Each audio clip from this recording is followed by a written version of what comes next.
This is part two, not because it's especially long, but because I got interrupted. So I'm definitely not re recording that.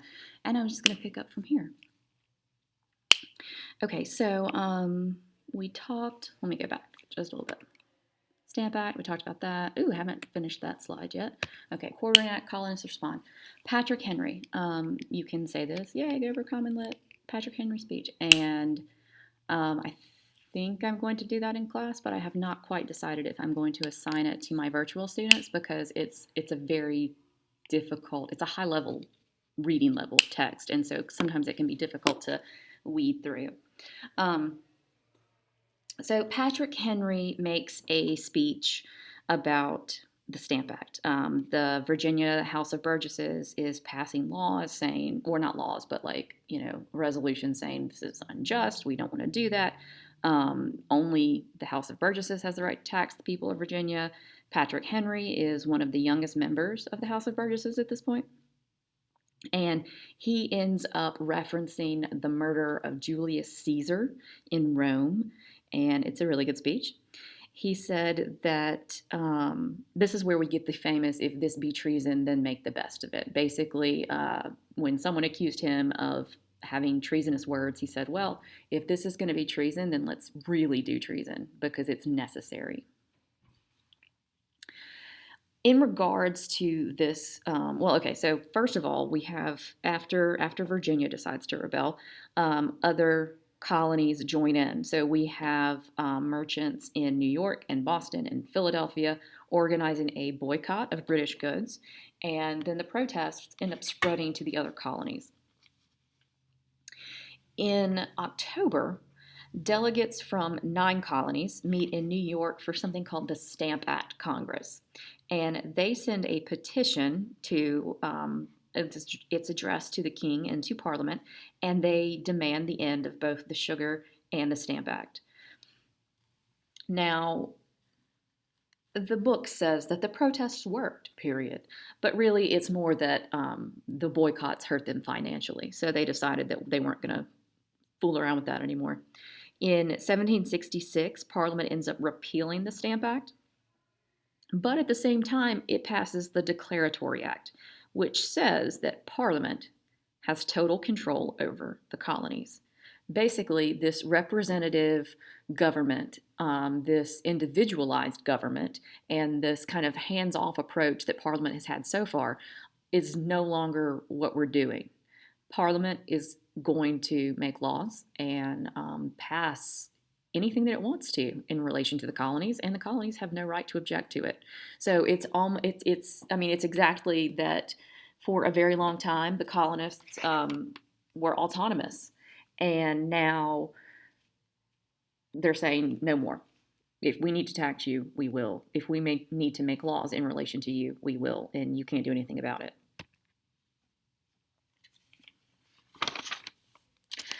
All right, so the Townshend Acts. These Townshend Acts, they start in 1767, and it's kind of like a legal workaround. So they're like, okay, we know we need to tax them. We have to get money from them somehow. What can we do? And they pass these Townshend Acts, and it's basically that Britain is not going to tax any products or activities inside the colony. They're only going to tax the products brought into the colonies. Now, knowing that the colonies get most of their manufactured goods from England, I don't know how they thought that was going to be better, but I don't know. I wasn't a parliamentarian back in the 1760s. So in the Townshend Acts, it sets up a system to enforce these taxes that they're putting on imports.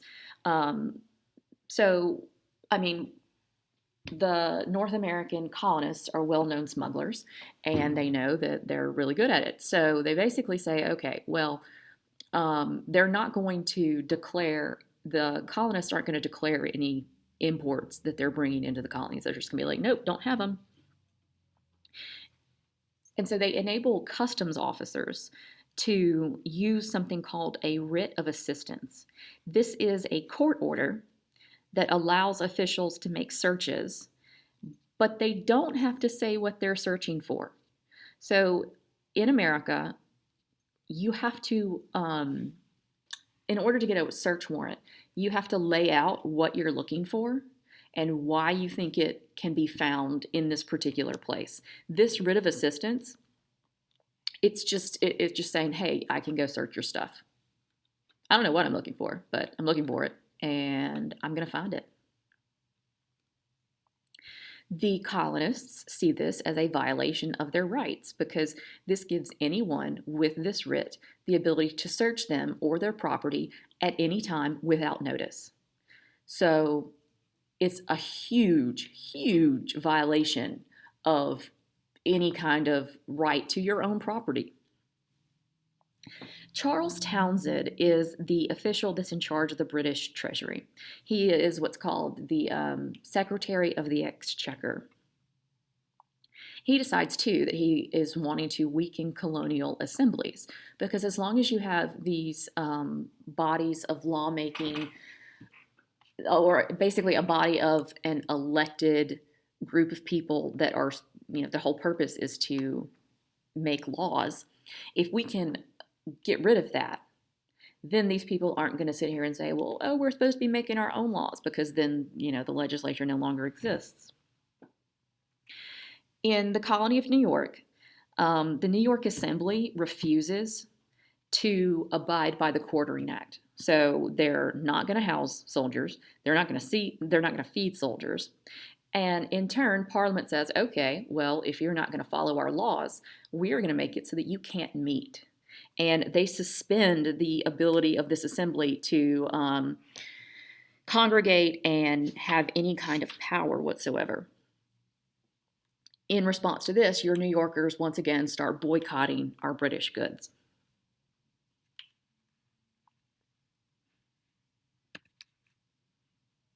Yes, okay, I couldn't remember if I was going on to the next section or not. Okay, so these boycotts, these protests, they actually work. It puts a lot of the pinch of not making funds on our British merchants and our British manufacturers.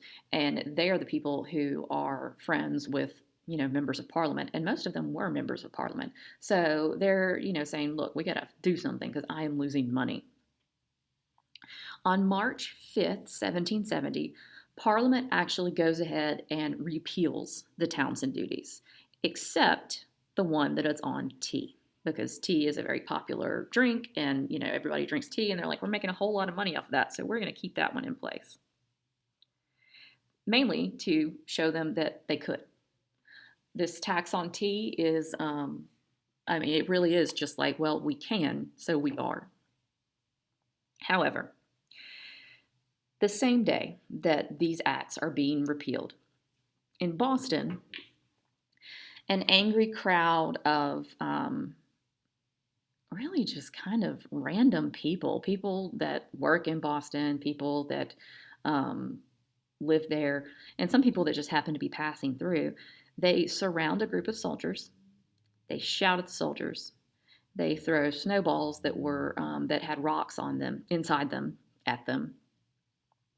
And by most accounts of the time, the witnesses who saw this happening said that the soldiers put up with all of this kind of abuse much longer than a normal person would have. They were like, I kind of feel like they were, a little conservative in what they did. But eventually, the soldiers get scared. And it's kind of, it's not clear whether the soldiers fired first or whether they just heard a gunshot and so they reacted. Remember, this is still, Boston, and people could have guns. It wasn't illegal. So if they hear a gunshot, they think that obviously someone's attacking them. And they end up firing into this crowd of people who are attacking them. 5 people are killed, 6 are wounded. And the first person that is killed is a man named Crispus Attucks. He escaped enslavement and became a sailor. He is of Native American and African descent, and he's the first person to die in this struggle for independence, a struggle for just asserting your right to live freely. The governor of Boston, or Massachusetts at the time, had these 9 soldiers that were involved arrested and then tried for murder. No one wanted to defend them. It was political suicide, most people thought, and most people just really didn't care. They were like, look, I don't care if they did it or not. We are mad at Britain. These people represent Britain, so let's kill them. John Adams, he is a pretty successful Massachusetts attorney.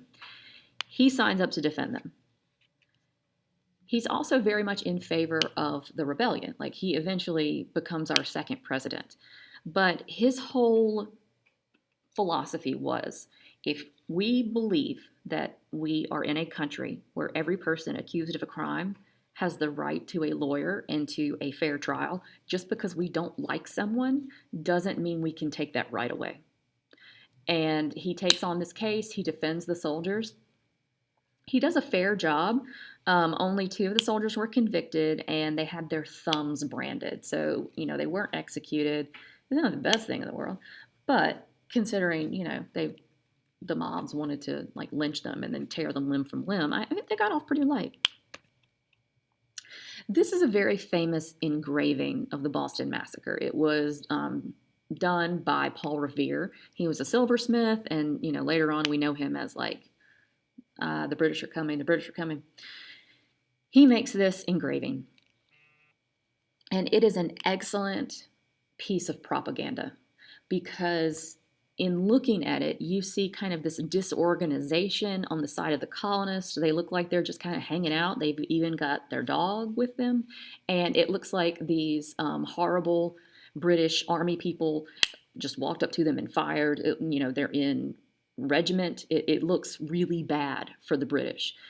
This isn't how it happened. It was much more chaotic and much more disorganized. But since Revere makes this and then sends it out to the other colonies to be published, it already has the narrative on the side of the Bostonians. So everyone in all of these other colonies, I'm going to say everyone because whatever, but most of the people in the other colonies look at this and say, you know what, you're right. I don't like this at all. Look at this. They just attacked them innocently. And I think we can even realize today when, your great aunt Gertrude shares some ridiculous thing on Facebook that's complete garbage. And they're like, oh my goodness, look, it's the essential oils. They're curing the COVID. We know it's wrong. And maybe if great aunt Gertrude was a little bit more internet savvy, she would realize that too. But at the same time, this convinced a lot of colonists to say, no, Britain can't treat us this way, and we are going to make sure they don't treat us this way. In this trial, John Adams is quoted as saying, facts are stubborn things, and whatever may be our wishes, our inclinations, or the dictates of our passion, they cannot alter the state of facts and evidence. So even if we don't like it, facts are facts. There's no interpretation there. There is no fact that is more correct. Like, if it happened, it happened. And you don't get to choose which one you want to believe in or say which one is valid. If it's a fact, it is a fact, period, end of story. Committees of correspondence are, they're exactly what they sound like. It's a group of people that get together and write letters to each other.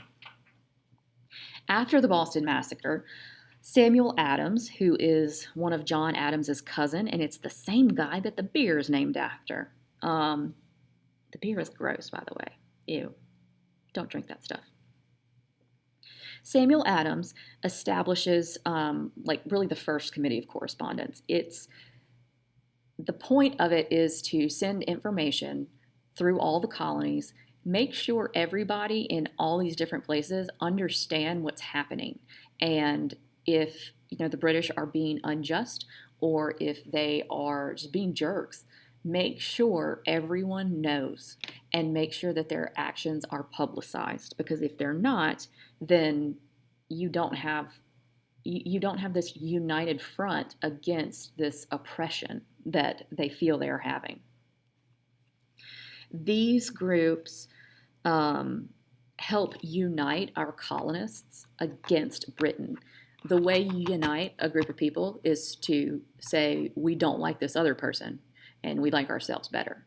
So having something to unite against, whether it's justified or not, it certainly does cause stronger feelings and causes more unification.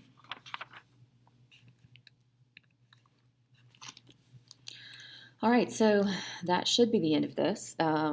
We're moving steadily into rebellion, and I'll be back next time for section 3, and I don't know, go correspond or something.